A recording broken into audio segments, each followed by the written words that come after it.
So hi guys, sino ba talaga yung big winner? Si Fiang or si Colette? So alam po natin guys na yung fandom ng Colette at Fiang ngayon is in war. Sobrang nagbabanggaan, nagsisiraan. Pero alam nyo guys, sino yung talo sa kanilang dalawa? Tayo.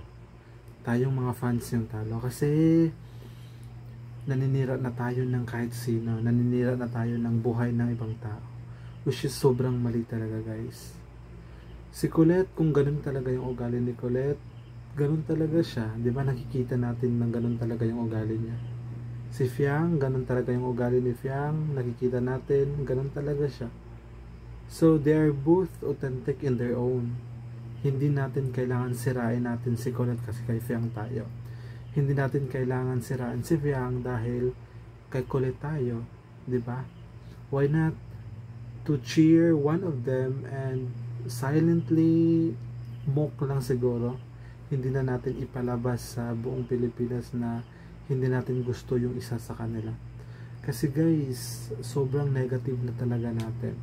Huwag nating sirain yung mga bagay, yung buhay ng ibang tao. Nag-aaway tayo.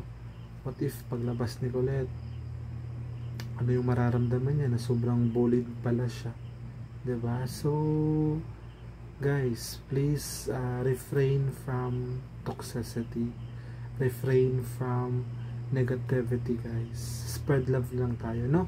Huwag natin sirain yung buhay natin. Huwag tayo maging K-pop warrior. May sarili din tayong buhay, no? Mga housemate tayo sa sarili nating buhay.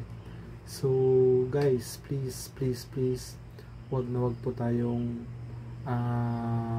gagawa na ikasisira ng iba, lalo na sa social media. So thank you, have a good night.